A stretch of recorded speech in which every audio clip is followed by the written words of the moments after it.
You've done this before. You shared something personal and immediately felt a quiet wave of regret. Maybe it was a secret. Maybe it was a dream.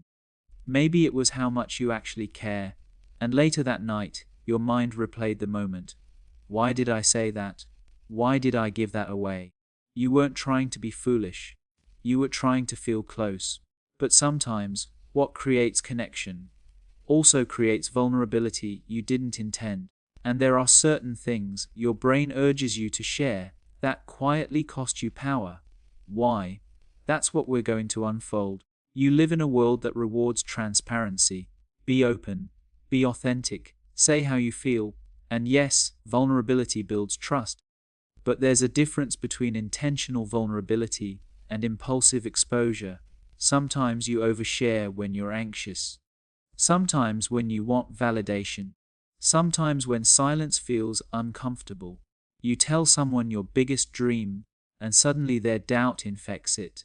You admit your deepest insecurity, and it becomes a reference point in how they see you. You reveal your next move too early, and now it feels fragile. This isn't about paranoia. It's about psychology. There's a concept in behavioral science called self-disclosure reciprocity. When someone shares something personal, we feel pressure to match it.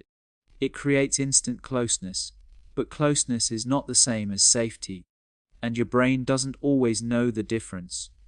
That's where the real tension begins. You are not weak for wanting to share. You are wired for belonging. Your nervous system evolved in tribes, where inclusion meant survival. Social rejection once meant death.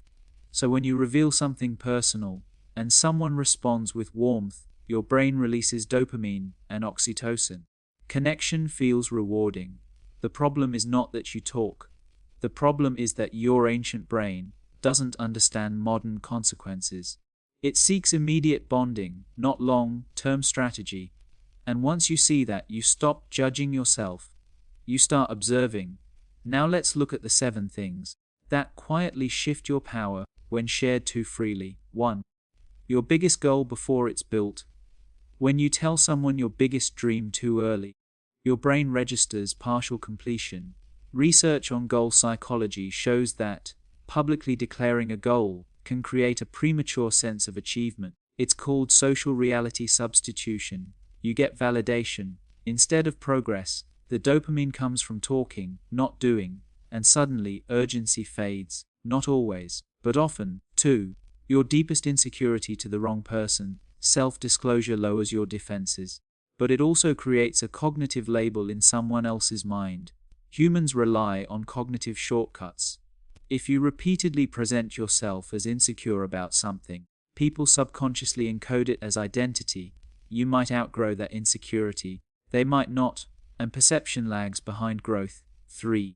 Your next move while it's still fragile. Early stage ideas are neurologically delicate. The prefrontal cortex is still forming the structure. External criticism activates the amygdala. Even subtle doubt can trigger defensive thinking.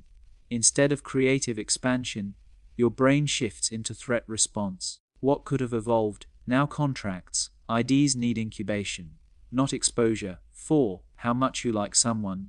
When emotional investment is uneven, power shifts. Behavioral psychology calls this scarcity imbalance. The person who appears less invested is perceived as having more leverage. This doesn't mean you play games. It means pacing matters. Early intensity can trigger avoidant responses in people wired for emotional distance. Your honesty might be real. Their nervous system might not be ready. 5. Your past mistakes without context. Your brain updates identity gradually, but listeners form impressions quickly. If you reveal painful chapters without framing growth, the mind of the listener fills in blanks. Humans are narrative creatures. We prefer stable character arcs. If your story sounds unresolved, people assume it still defines you. Silence isn't denial. Timing is strategy. 6. Your financial situation in detail. Money triggers comparison circuits. The brain constantly evaluates status. It's automatic. If you share high success, it can trigger envy or subtle competition. If you share struggle, it can trigger unconscious hierarchy shifts. Not because people are evil, because social ranking mechanisms are deeply wired. Privacy protects neutrality. 7. Your exact emotional triggers. When someone knows precisely what destabilizes you, even unintentionally, they hold psychological leverage. The amygdala reacts faster than logic. If certain words, situations, or criticisms spike your stress response, exposing them casually gives others a map of your nervous system. Not everyone will misuse it, but not everyone understands its weight either. So what's really happening underneath all this? Your brain runs on two systems. System 1 fast, emotional, bonding driven. System 2 slow, strategic, long-term oriented. Think of it like this. System 1 wants connection now. System 2 protects future you. When you overshare, System 1 is driving. It seeks relief from uncertainty. Silence feels like social risk. Disclosure feels like safety. But here's the twist. Oversharing is often anxiety regulation. When you're unsure how someone feels about you, revealing something personal forces a response. It reduces ambiguity, and the brain hates ambiguity. But certainty gained too quickly sometimes costs you positioning, clarity, or momentum. This is not about secrecy, it's about regulation. Once you understand that, you can shift from impulsive disclosure to intentional sharing. And that requires a framework. Here are 4 principles grounded in psychology.